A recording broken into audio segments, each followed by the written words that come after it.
Muy buenas noches, les doy la bienvenida a Dos con Todo. ¿Qué tal, Dulce? ¿Estás lista? Buenas noches, Mon. Claro, en este jueves 14 de noviembre. Así es, Dulce. Pues hoy les hablaremos sobre lo que comentó la consejera presidenta del INE, Guadalupe Tadei, acerca de la elección de juzgadores. Esta elección que está prevista para el 2025, bueno, ya hay una declaración sobre seguir con estos preparativos. Y también les tenemos información sobre el papel que ha jugado Canadá, la postura que ha tomado con México. Canadá, un país al que México le ha ofrecido su respaldo en diversas ocasiones y que recientemente planteó dejar fuera a México del tratado comercial entre México, Estados Unidos y Canadá.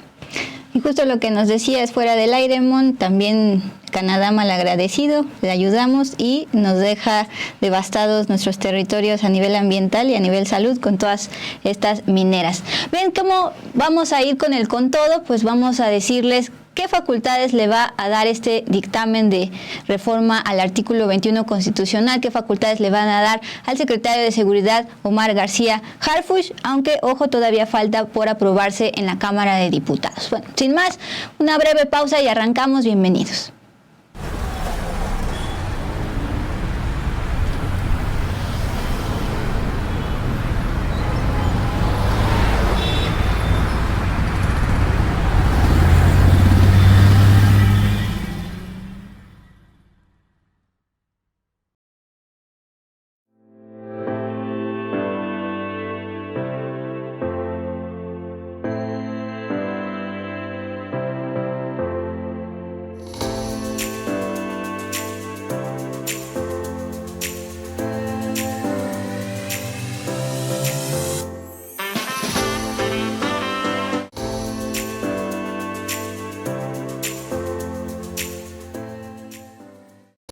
Muy buenas noches, gracias por estar con nosotras en este jueves 14 de noviembre. Vamos a la sección Al Hilo con esta información.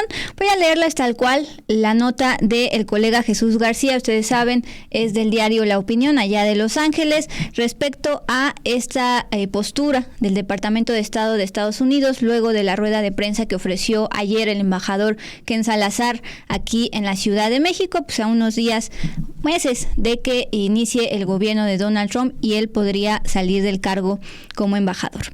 Bien, dice Jesús García, Estados Unidos defendió su coordinación con México contra el crimen organizado luego de que el gobierno de México envió una nota diplomática al gobierno estadounidense sobre el embajador Ken Salazar y su afirmación de que el expresidente Andrés Manuel López Obrador se negara a cooperar. Recuerden que ayer por la noche les leímos este comunicado de Relaciones Exteriores donde daban cuenta del extrañamiento de estas palabras del embajador y por eso esta nota diplomática. Voy a citar la voz del portavoz del Departamento de Estado que le dijo a Jesús García, pero que prefirió omitir su nombre. A través del marco bicentenario para la seguridad, la salud pública y las comunidades seguras, Estados Unidos y México han aumentado los esfuerzos conjuntos para incrementar el bloqueo a las drogas, desmantelar las organizaciones criminales transnacionales y reducir la cantidad de armas de fuego ilícitas, dinero en efectivo y otros bienes ilícitos que cruzan la frontera. Es decir, aquí sí se está reconociendo una cooperación México-Estados Unidos. Eso contrasta con los dichos del embajador Salazar en México, quien afirmó que la llamada política de abrazos no balazos del expresidente López Obrador no había funcionado. Recuerden que el día de ayer Salazar incluso dio una cifra de cooperación. Él dijo, el presidente anterior, es decir, López Obrador, no quiso recibir apoyo de los Estados Unidos, cerró la puerta a inversiones de arriba de $32 millones porque no quería que esa inversión llegara a México para ayudar a la seguridad del pueblo mexicano. Continúa la nota de Jesús García. El Departamento de Estado de Estados Unidos no ahondó sobre los supuestos $32 millones que Estados Unidos pretendía destinar a México contra el crimen organizado, pero destacó que había trabajo por hacer.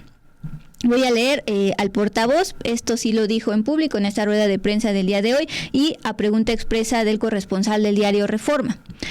Como dejó en claro el embajador Salazar, todavía hay más trabajo por hacer. La cooperación en materia de seguridad entre Estados Unidos y México sigue siendo una prioridad de seguridad nacional y esperamos profundizar nuestra cooperación con la administración de Claudia Sheinbaum para hacer que las poblaciones sean más seguras en ambos lados de la frontera. Pues, Dulce, Importante esa información, pues, de seguimiento a lo que les planteamos ayer, el día de ayer aquí en Das con Todo, sobre estas declaraciones del embajador Ken Salazar. También hoy se pronuncia la presidenta Claudia Sheinbaum. Hoy, durante su conferencia matutina, se refirió al embajador Ken Salazar como una persona que no es congruente con sus declaraciones. Planteó desde su conferencia: ¿cuál declaración escuchamos? Un día dice una y otro día otra. Esto pues al ser cuestionada sobre estas críticas del diplomático a la estrategia de seguridad en México. La presidenta Claudia Sheinbaum transmitió esta mañana un video en donde se escucha a Ken Salazar defendiendo la estrategia de seguridad en México y otro en donde la critica. También recordó que México es un país libre, independiente, que se coordina con el gobierno de Estados Unidos, como con el diálogo bicentenario que se estableció entre el expresidente López Obrador y el presidente Joe Biden. Vamos a escuchar qué planteó hoy la presidenta Claudia Sheinbaum. Primero, vale la pena decirlo, hay diferencias entre lo que dice el embajador de Estados Unidos un día con lo que dice otro día. Tal fue el caso, por ejemplo, de la reforma al Poder Judicial. En una ocasión dijo que le parecía bien, una semana después dijo que iba a ser muy malo para México. Les voy a poner una declaración de Ken Salazar hace algún tiempo.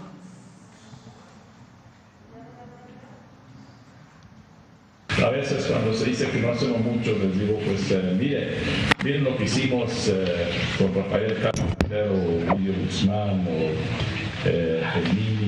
Pero también las investigaciones, que hay muchísimas en muchos diferentes temas, lo hacemos con la Fiscalía, también con todas las agencias del gobierno de México.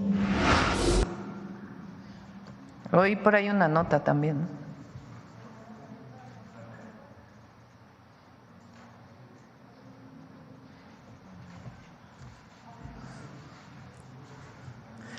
Entonces,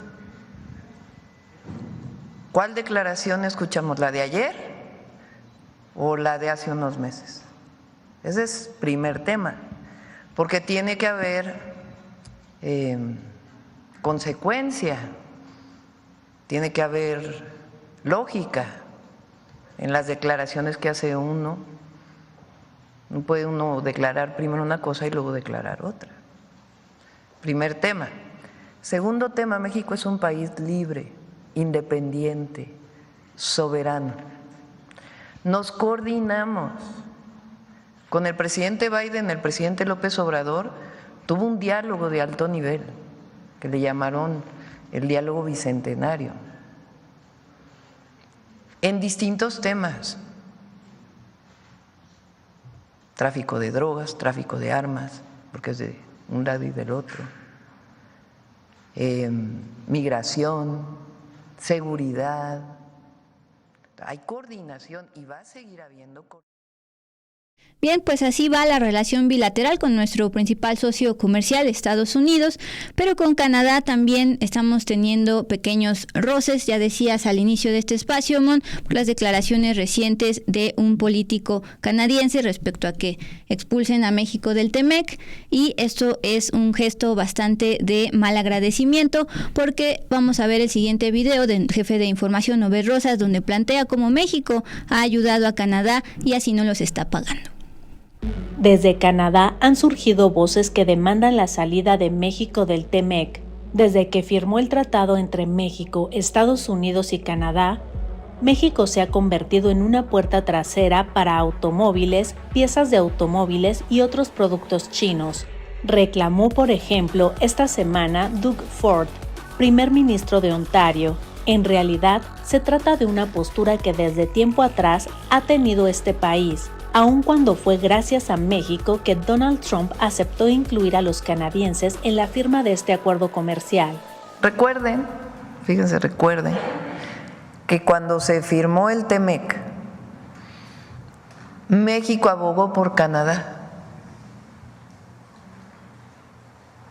porque había en algún momento de la negociación la intención de Estados Unidos de que la firma solo fuera con México.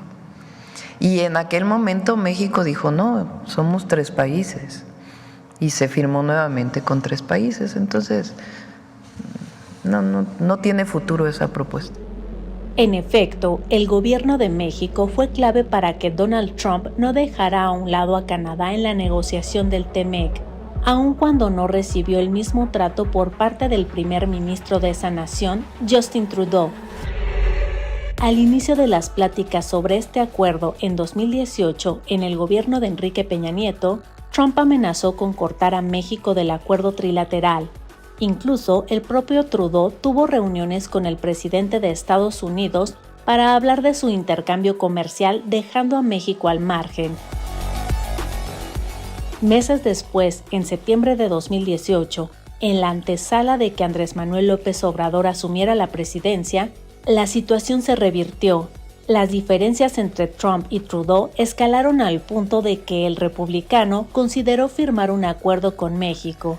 Fue ahí que desde Ottawa se lanzó, no dudó en acusar a los mexicanos de dejarlos solos.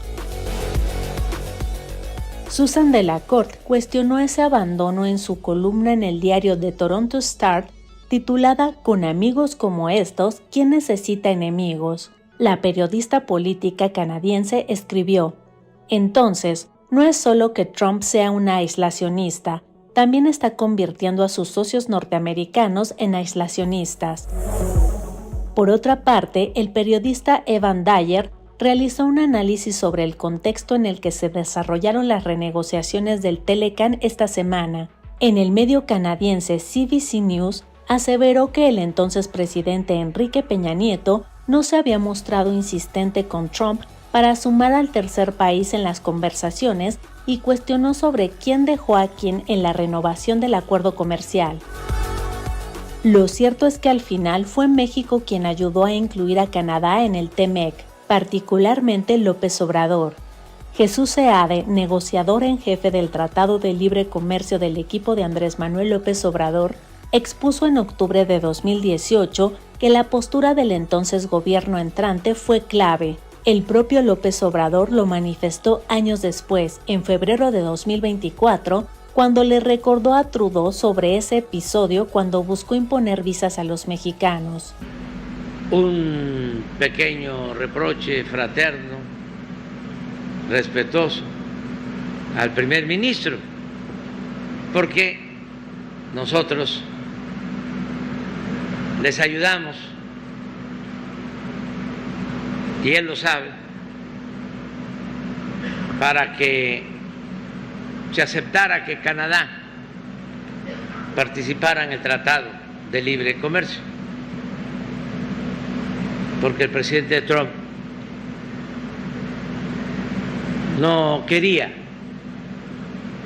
por diferencias que son naturales en la política, por discrepancias con el primer ministro Trudeau, no se llevaban bien, pues. Entonces, no quería que se incluyera Canadá, quería un tratado bilateral, México-Estados Unidos. Y yo insistí con el presidente Trump y lo convencí de que había iniciado el tratado con 3 países, que era el Tratado de América del Norte, y que no podíamos hacerlo los dos, aun cuando México pudo haber obtenido más beneficios, porque me hablaba el presidente Trump en ese entonces de algo más importante en la relación económica.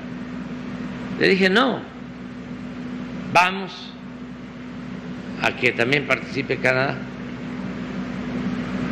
Y aceptó el presidente Trump. porque es un dirigente fuerte, pero tiene visión.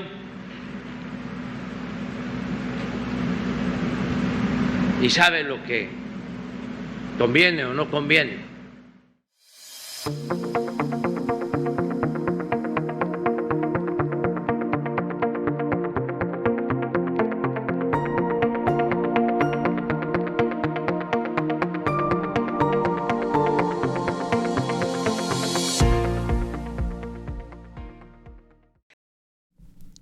Bueno, la información completa en texto la pueden encontrar en Sin embargo MX.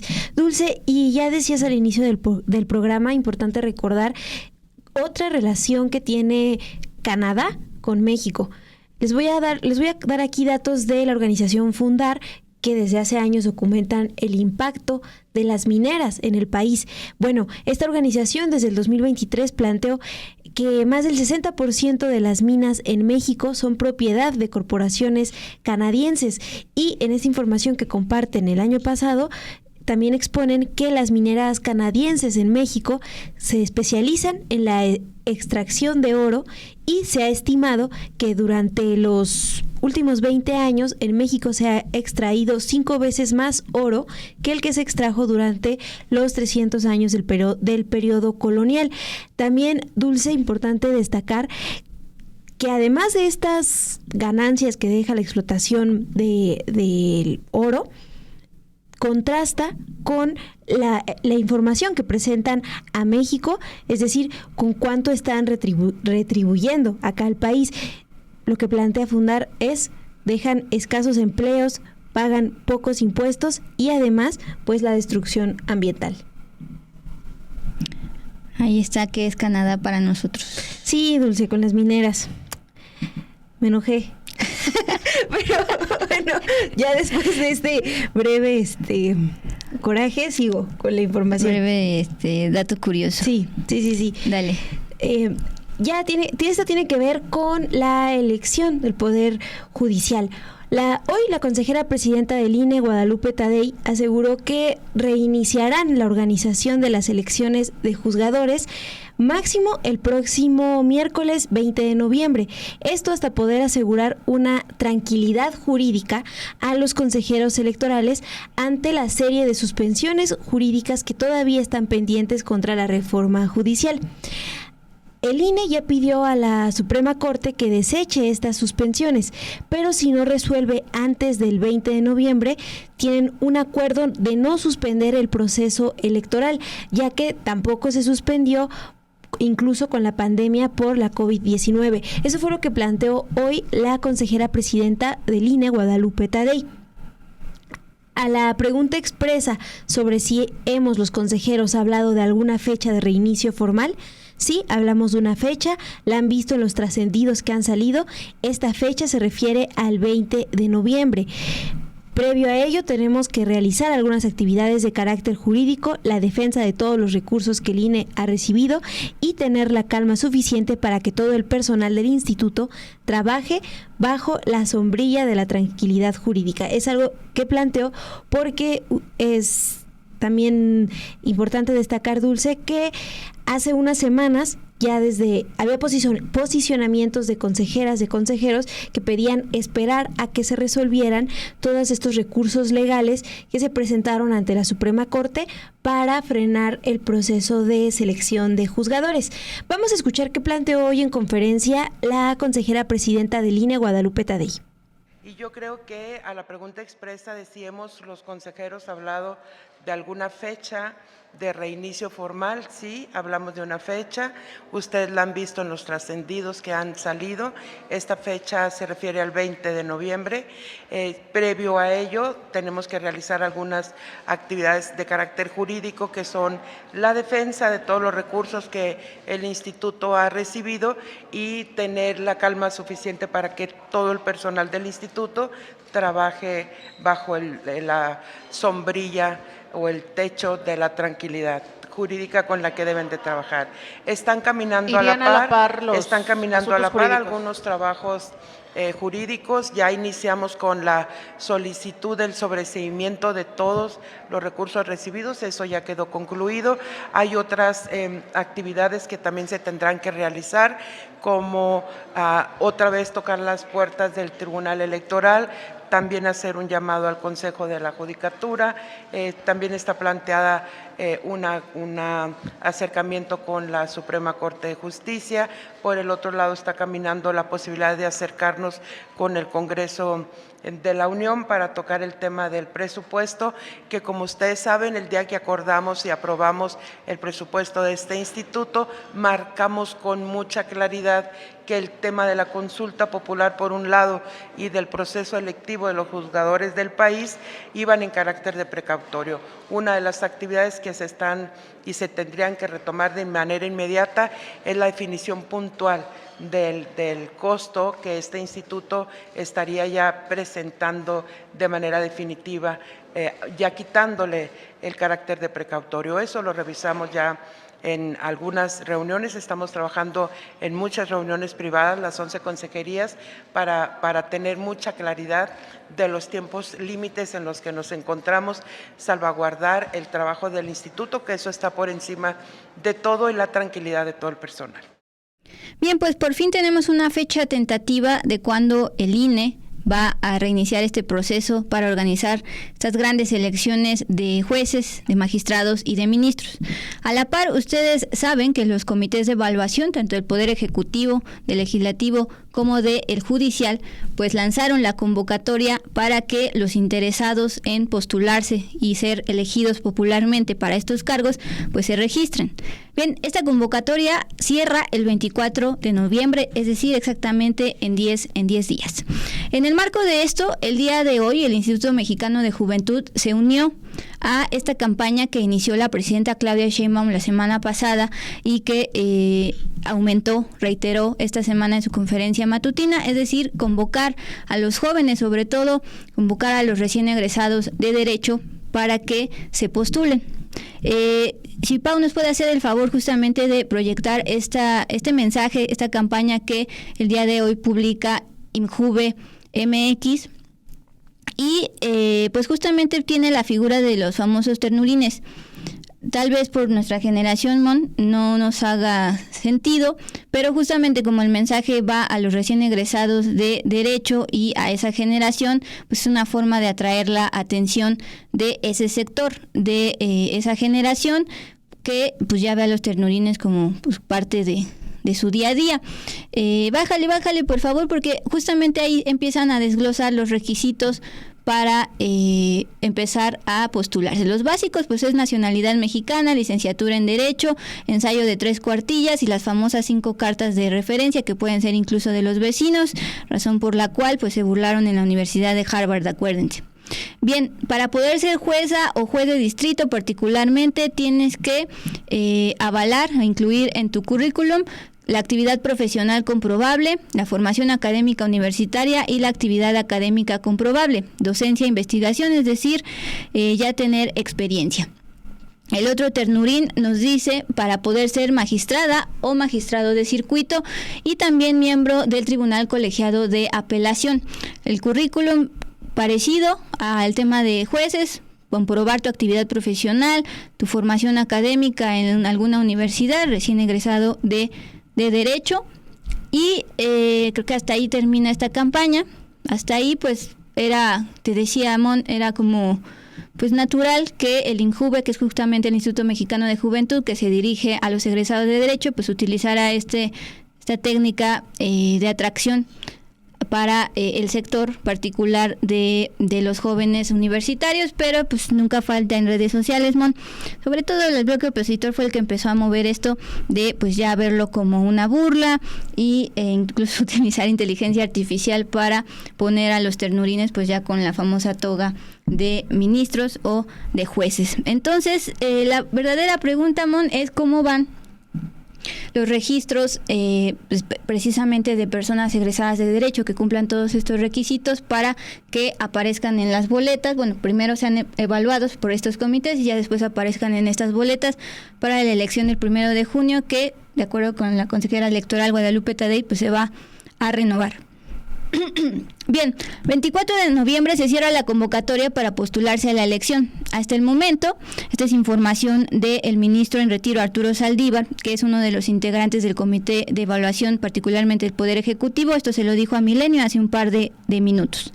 Tenemos todavía pocas inscripciones, porque la gente está viendo los requisitos, buscando sus cartas de recomendación, tienen que ser 5, sus documentos, entonces están en formación de sus expedientes. Por eso estamos haciendo un llamado para que no lo dejen al último, porque nos quedan 10 días. Es decir, desde el Comité de Evaluación del Poder Ejecutivo están reconociendo que a 10 días de que se cierre la convocatoria hay muy pocos inscritos, y por eso hace sentido que incluso la propia presidenta Claudia Sheinbaum esté llamando a que se inscriban.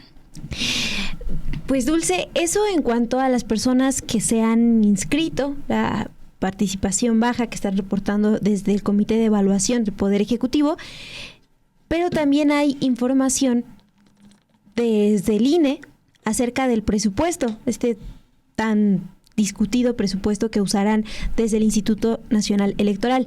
Bueno, hoy la consejera presidenta del INE, Guadalupe Tadei, comentó que ya presentarán al Congreso la solicitud definitiva del presupuesto para la posible consulta popular, pero también para la realización de las elecciones de juzgadores. Esto de posible consulta popular se pide en el presupuesto por si en alguna parte del país la gente solicita una consulta popular, bueno, el INE ya pueda tener los recursos y llevarla a cabo, pero además, pues, piden los recursos para la realización de elecciones de juzgadores.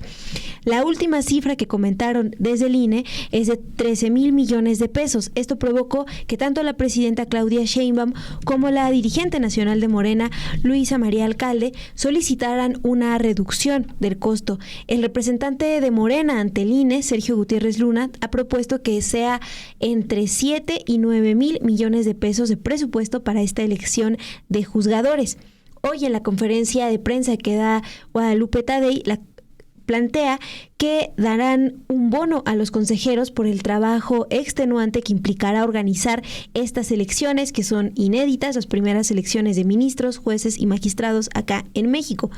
Ella afirmó: le estamos viendo, no es un privilegio, cuando estamos en proceso electoral no hay horario, no hay días de descanso, estás 24/7. Lo planteó en una conferencia de prensa, Dulce, en la que estuvo acompañada primero de Claudia Edith Suárez Ojeda, quien está actualmente encargada de la Secretaría Ejecutiva del INE, también de la consejera Rita Bell y Norma Irene de la Cruz Magaña. Estas dos consejeras forman parte del bloque de consejeros que no votaron a favor de presentar una controversia ante la Suprema Corte de Justicia de la Nación para revertir algunas modificaciones al INE, modificaciones constitucionales que impactan directamente al INE y que le dan más facultades a la consejera presidenta Guadalupe Tadei para poder nombrar y designar a directivos ejecutivos y titulares de varias unidades técnicas.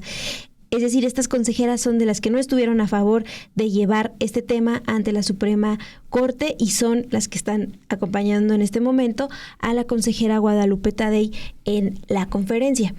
Simón, es justamente lo que platicábamos también con la productora Ilse García. Sí comunica bastante el hecho de que ese anuncio, esta conferencia de prensa donde ya da una fecha exacta para renovar esto y garantizar la tranquilidad jurídica, es decir, que no haya sanciones tanto económicas como penales contra los consejeros por reiniciar este proceso electoral, pues no esté dándose con el respaldo de los 11 consejeros electorales que conforman todo el Consejo General, sino, como bien observas, nada más 2 y además la Secretaría Ejecutiva, que aparte es encargada de despacho porque precisamente no han logrado un consenso dentro de todo el Consejo General, que es un órgano colegiado, para designar varias direcciones, y también la Secretaría Ejecutiva, que antes era de Edmundo Jacobo. Acuérdense, este personaje tan cercano a Lorenzo Córdoba. Pues 9:11 ya son, y estoy leyendo, por ejemplo, a Rodolfo Salas, que creo que comparte mi misma ansiedad. Dice, no más que recuerden los del INE que la elección de jueces, magistrados y ministros ya es en junio de 2025, es decir, en 7 meses, y no logran destrabar esto, y no es cualquier cosa la organización, ya lo veíamos en las leyes secundarias, todo lo que tienen que hacer, desde material, instalación de casillas, y sobre todo idear cómo van a hacer estas famosas boletotas. Bien, Mon, si te parece, vamos a una breve pausa y vamos al con todo para determinar cuáles van a ser las facultades del secretario de Seguridad, Omar García Harfuch.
El 13 de noviembre en el Senado se aprobó por unanimidad una reforma propuesta por la presidenta Claudia Sheinbaum para darle más facultades a la Secretaría de Seguridad que encabeza Omar García Harfuch. ¿Qué facultades les da? Por ejemplo, la posibilidad de investigar delitos. De eso hablaremos hoy en el Con Todo.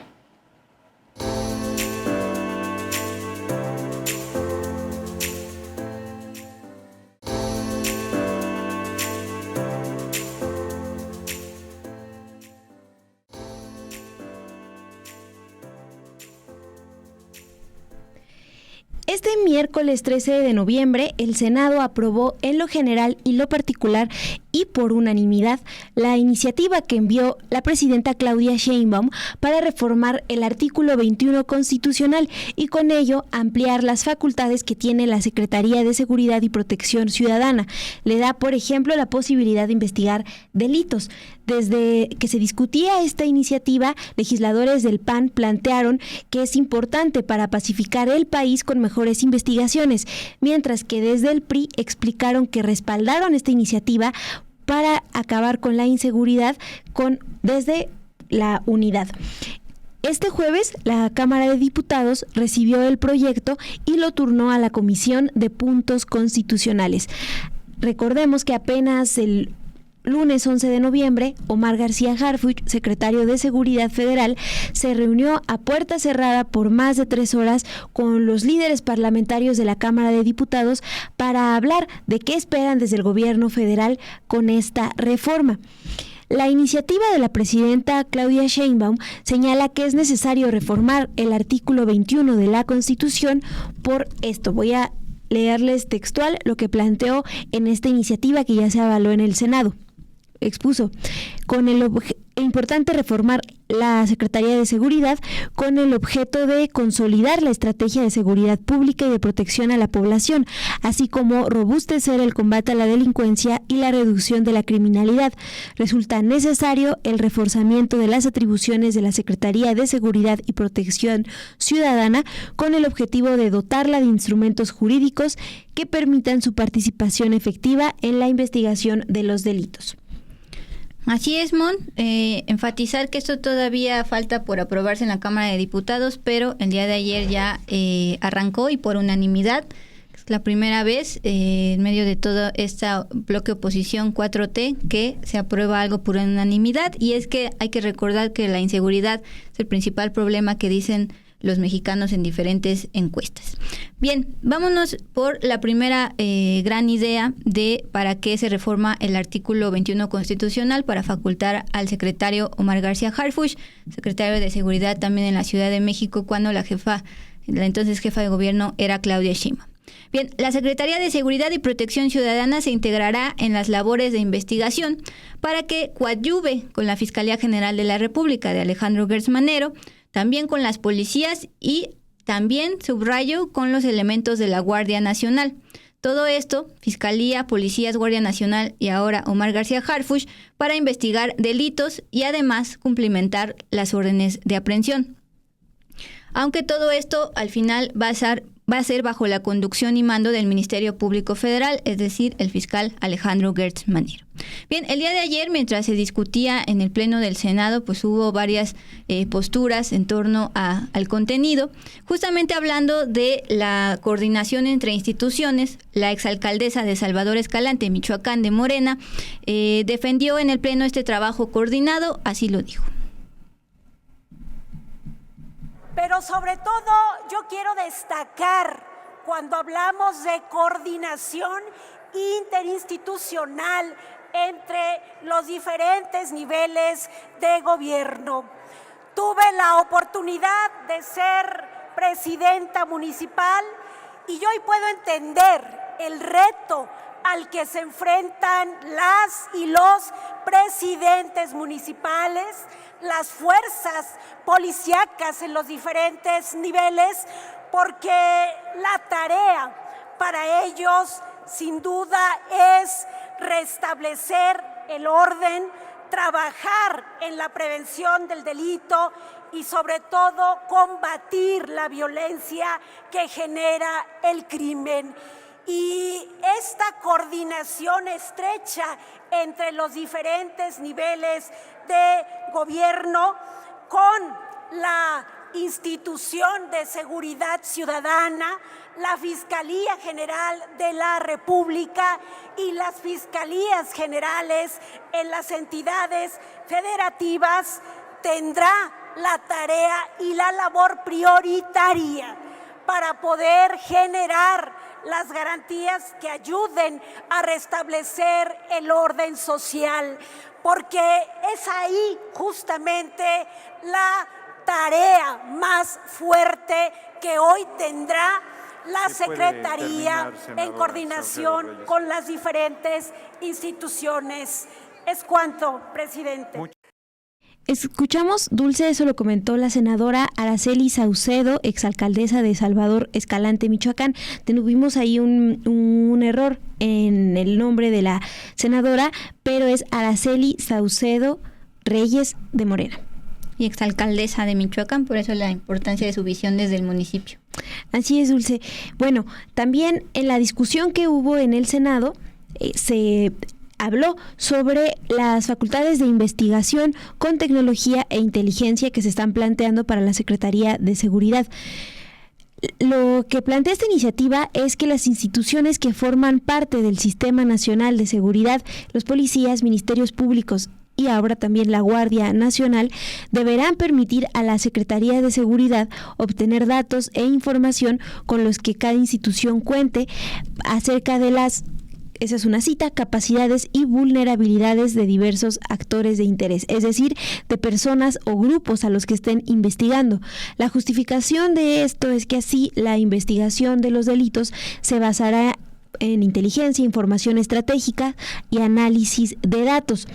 El dictamen que se aprobó ayer en el Senado también plantea que de esta manera la Secretaría de Seguridad será un agente articulador, así lo describe, entre las instituciones que forman parte de este Sistema Nacional de Seguridad y que así se le permita obtener conocimiento a partir de la recolección, procesamiento, diseminación y explotación de los datos e información con que cuente cada uno de los integrantes de este Sistema Nacional de Seguridad.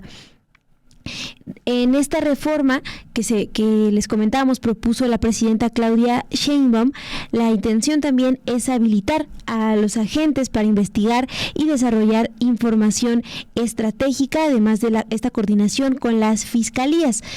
Si bien la reforma avanzó por unanimidad en el Senado, la coordinadora de senadores del PAN, Guadalupe Murguía, habló de la necesidad de garantizar la protección a la privacidad de datos personales de la ciudadanía. Por esta capacidad que les comentamos tendrá ahora la Secretaría de Seguridad Ciudadana. Vamos a escuchar qué comentó la senadora Guadalupe Murguía. Se faculta a esta Secretaría de Seguridad y Protección Ciudadana a que participe en la investigación del delito, como debe de ser, bajo el mando y coordinación del Ministerio Público. Igualmente, la Secretaría de Seguridad formulará la Estrategia Nacional de Seguridad, pero también la dirigirá y la evaluará. Tendrá a su cargo el Sistema Nacional de Inteligencia, precisamente en materia de seguridad. En este rubro resulta fundamental el cuidar los derechos humanos, el derecho a la privacidad y la protección de los datos personales en las funciones de inteligencia. Bien, entonces llevamos dos puntos, Mon, una coordinación interinstitucional, particularmente de Fiscalía General de la República, Secretaría de Seguridad Pública, Guardia Nacional y policías.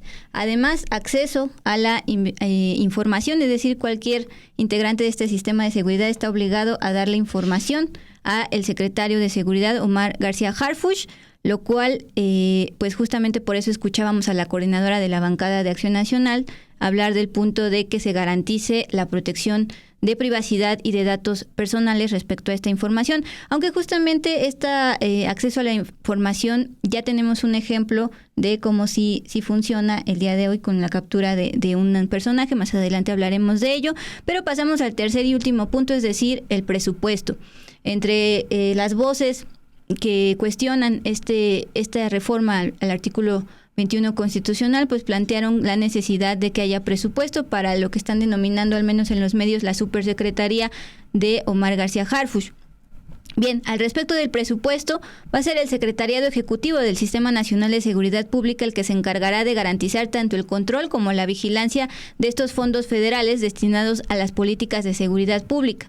Justamente el día de mañana se va a presentar el paquete económico 2025, donde se pide presupuesto, y dentro de este presupuesto pues vienen varios fondos federales para los estados, para los municipios en materia de seguridad pública.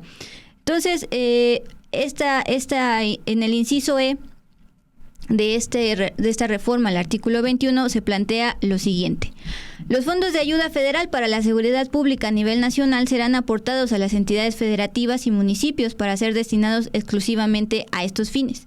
Estos fondos serán auditados y su debido ejercicio vigilado por este sistema a través de su secretariado ejecutivo.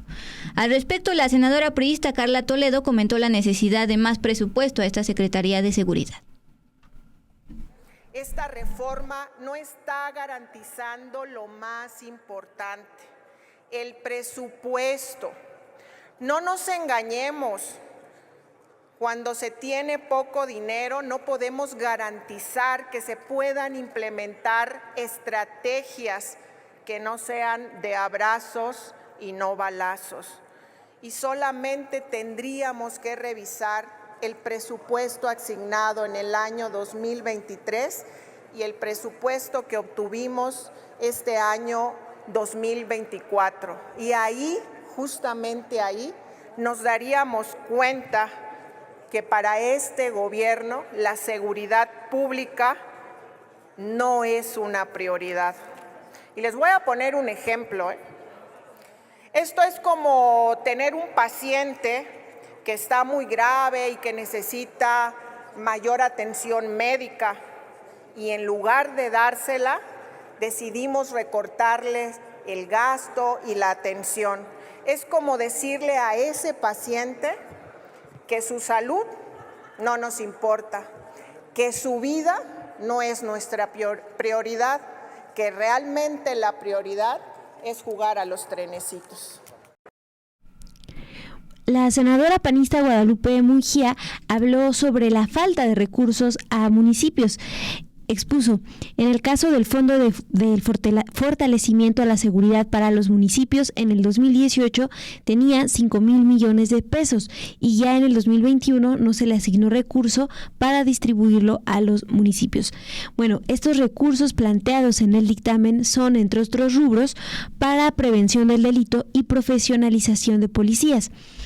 El senador de Movimiento Ciudadano, Clemente Castañeda, dijo que es inadmisible que los policías que trabajan y arriesgan su vida ganen 8,000 pesos mensuales. Por eso habló pues de la importancia de incrementar los sueldos. Vamos a escuchar qué comentó. Porque homologar la capacitación de las policías puede llevarnos a garantizar o a tener un mejor desempeño de su labor. Nosotros hemos dicho desde Movimiento Ciudadano que valdría la pena crear una Academia Nacional de Mando para que las policías cuenten con las credenciales necesarias para hacer su trabajo. Además, creemos que la homologación no solo debe de ser de criterios de profesionalización y de desempeño, sino también, importantísimo, de presupuesto y de condiciones laborales como seguros, salarios, prestaciones y todas las facilidades que pueden tener quienes todos los días se juegan la vida. Es inadmisible que alguien que se juega la vida todos los días defendiendo a los demás gane en promedio 8,000 pesos en este país. No es posible. No es posible que en cualquier otro trabajo al que podamos tener acceso, imaginen ustedes, que todos los días matan a un compañero o compañera. Eso es lo que sucede con las policías en este país. Bien, a pesar de estas observaciones del bloque opositor de PRI, PAN, Movimiento Ciudadano, al final, el día de ayer, el Pleno del Senado aprobó por unanimidad esta reforma al artículo 21 constitucional que da pues ya las facultades que les expusimos al secretario de Seguridad, Omar García Harfuch. Les hablaba de ya un ejemplo de la importancia de la coordinación entre instituciones y sobre todo el acceso que ya va a tener el secretario de Seguridad a información, a datos de ciertos personajes. Y esto tuiteó esta tarde el secretario de Seguridad. Este inicio de semana les dábamos cuenta sobre el caso del bar en Querétaro, pero también hubo un balacera en un bar de Cuautitlán Izcalli, Estado de México, que causó también muertes. Bueno, pues el día de hoy tuitea lo siguiente Omar García Harfuch. En seguimiento a una agresión en un bar en el Estado de México, donde perdieron la vida 6 personas, informamos que hoy se detuvo al líder del grupo criminal, presuntamente responsable de este lamentable hecho.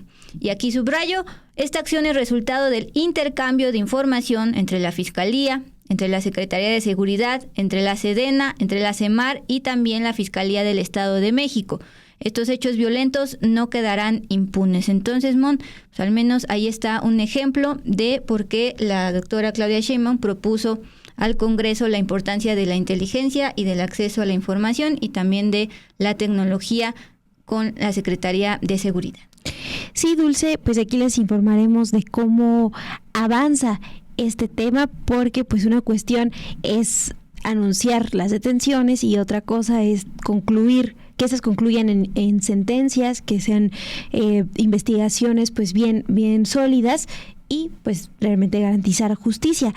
Les comento esto porque ayer, a la par de que en el Senado se aprobó esta iniciativa para reformar el artículo 21 a la Constitución, en la Cámara de Diputados se aprobó reformar el artículo 19 constitucional para añadir delitos al catálogo de prisión preventiva oficiosa. ¿Qué es la prisión preventiva oficiosa?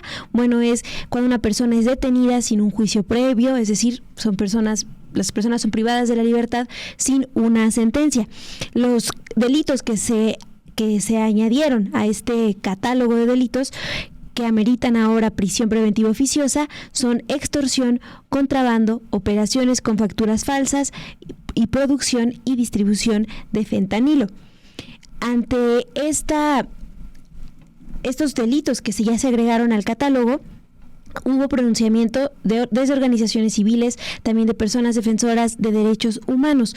Recordaron, por ejemplo, que la Comisión Interamericana de Derechos Humanos ya ha advertido que la prisión preventiva, esta prisión sin sentencia, violenta el derecho a la presunción de inocencia y al debido proceso. Además, pues de afectar a personas, principalmente personas en situación de pobreza, porque no tienen, por ejemplo, acceso a una defensa adecuada y pues muchas veces llegan a estar detenidas personas, primero que son o inocentes o que no pueden pagar pues una mejor defensa. Vamos a escuchar qué es lo que comentó el día de ayer la diputada de Movimiento Ciudadano, Laura Ballesteros, sobre esta reforma al artículo 19 desde la Cámara de Diputados. No creemos que lo que ustedes quieren el día de hoy aprobar vaya a generarle futuro a las nuevas generaciones.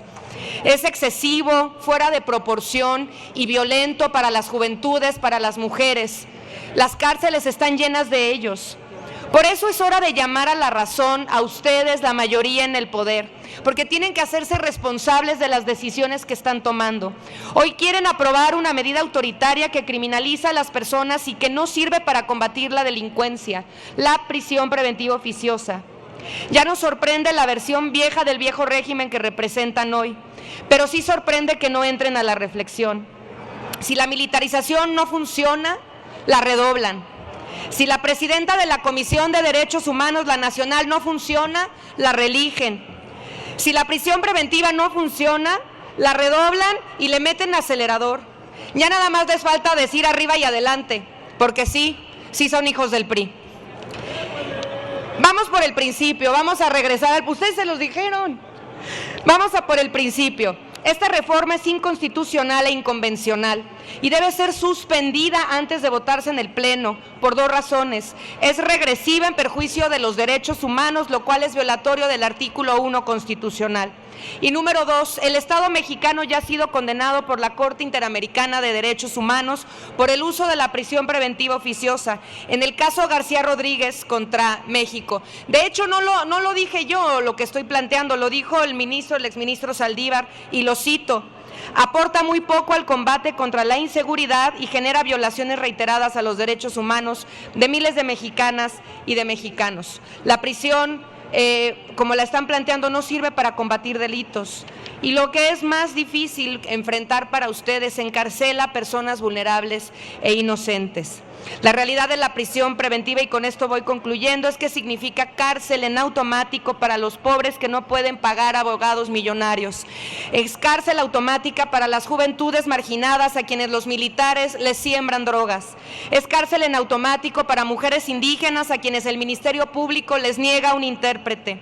No están en prisión preventiva la clase privilegiada del país. Ellos no, porque ellos están enfrentando sus procesos en libertad y en total impunidad, como es el caso de Emilio Lozoya. Eso sí, quizás sumen a la lista de encarcelados a las y los activistas, quienes les han declarado a ustedes, a ellos, la guerra por poner sobre la mesa las violaciones de derecho que han estado cometiendo desde el sexenio anterior. A las organizaciones de la sociedad civil a las que les congelaron las cuentas por pensar distinto, por defender el derecho al futuro. Sí, la cárcel está llena de pobres y de mujeres y de inocentes, y lo que están ustedes proponiendo lo va a profundizar, y por eso esta votación se debe de suspender. Es cuanto. Bien, pues vamos a continuar con el seguimiento de pues tanto la aprobación de la reforma al 21 constitucional por parte de la Cámara de Diputados, ya que ayer lo hizo el Senado, y al revés, en el sentido del artículo 19 constitucional en torno a la prisión preventiva, que se añadieron estos otros delitos que podría ya estar investigando la Secretaría de Seguridad. Ya fue aprobada en la Cámara de Diputados, falta la de senadores. Mientras tanto, sobre el tema que tocaba el coordinador de la bancada de Movimiento Ciudadano, Clemente Castañeda, de que es inadmisible que los policías estén ganando en promedio 8,000 pesos mensuales, Carlos Rivas dice pues que les bajen el sueldo a los políticos para que les aumenten a la policía. Bueno, enfatiza Armón que el día de mañana pues estará presentando el paquete económico 2025, donde va a venir, entre otras cosas, este presupuesto para seguridad, para la Secretaría de Seguridad a nivel municipal, estatal y federal. Mientras tanto, Armón, pues ya nos pasamos a la sección de al cierre en esta noche de jueves 14 de noviembre. Agradecemos continúe con nosotras. Y hay información actualizada respecto a este accidente en una mina en Badiraguato, Sinaloa. Bien, Protección Civil a nivel nacional está informando lo siguiente a través de un comunicado. En seguimiento a la información sobre el derrumbe en la mina en la zona El Potrero de Tepaca, municipio de Badiraguato, Sinaloa, la Coordinación Nacional de Protección Civil, junto con otras organizaciones, lograron la recuperación de los cuerpos de 2 trabajadores que habían quedado atrapados. El derrumbe de tierra y rocas ocurrió mientras los trabajadores realizaban tareas de estabilización de taludes y muestreo para determinar la viabilidad de explotar una mina antigua. En el lugar se encontraban 5 trabajadores en diversas actividades, de los cuales 2 de 50 y 37 años de edad fueron lamentablemente alcanzados por el derrumbe. Gracias a la colaboración de las autoridades de los 3 órdenes de gobierno, los cuerpos fueron recuperados con prontitud. No se reportan más personas atrapadas o lesionadas. En el sitio continúan las labores de apoyo y vigilancia por parte del personal de la Guardia Nacional, Protección Civil Estatal y Municipal, así como Seguridad Pública y Tránsito Municipal para asegurar el área y concluir las acciones necesarias. Finalmente, el Gobierno de México, a través de esta Coordinación Nacional de Protección Civil, reiteró su compromiso con las instrucciones de la presidenta Claudia Sheinbaum de redoblar esfuerzos para garantizar la seguridad de la población y brindar atención inmediata en situaciones de emergencia o desastres. En este caso, es un accidente más en una mina. Recientemente, pues el tema de Coahuila por las carboneras y ahora en Sinaloa por tratar de explotar una mina antigua. Dulce, pues es la información más actual desde la Secretaría de Seguridad y Protección Ciudadana. Algo que también destacó el día de hoy en Sinaloa, que tiene que ver pues con temas mucho más políticos, con una cuestión del gobernador de allá de Sinaloa, Rubén Rocha. Hoy se pronunció sobre esta solicitud que desde octubre hicieron grupos ciudadanos al Instituto Electoral del Estado. En esta solicitud plantearon la revocación de mandato de Rubén Rocha. Están pidiendo destituirlo como gobernador. Él fue electo para ejercer el cargo del 1 de noviembre del 2021 hasta el 31 de octubre del 2027.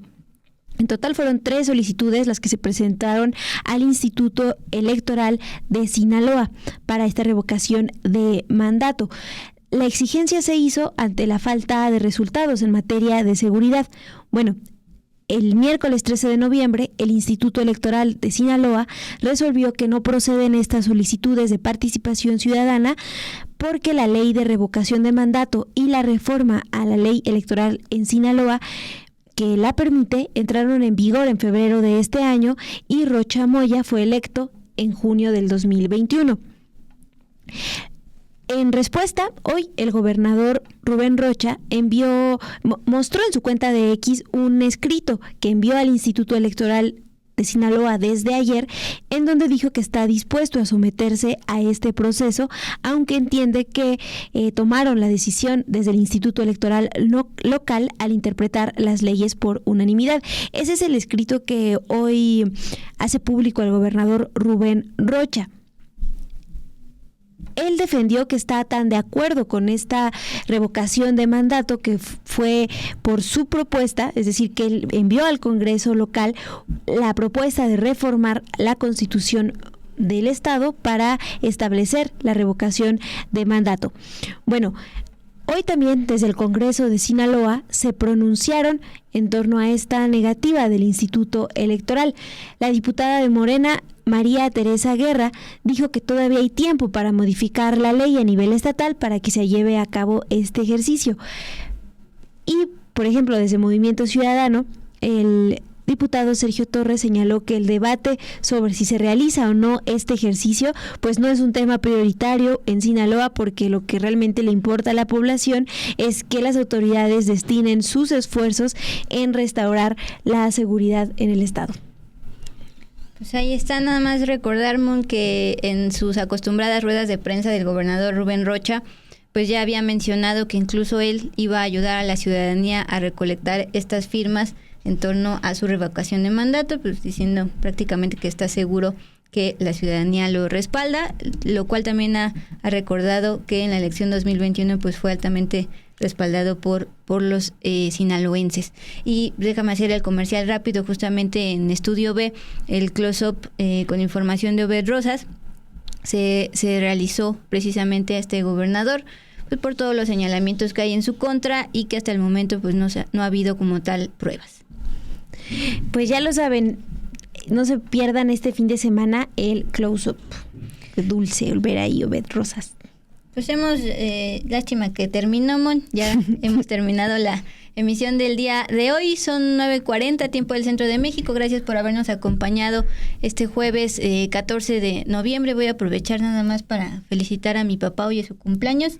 Le enviamos saludos y felicitaciones. Sí, felicidades todos en el chat acá también. Manden felicitaciones. Bueno, pues agradecemos como siempre a Ilse García en producción, a Ana Méndez en diseño y en esta ocasión Paulina Soto en operaciones. Enviamos saludos a Luis Mata vacacionando. Sí, Dul, nos vemos mañana aquí en Dos con Todo. Gracias por sus likes, por sus comentarios. Descanse.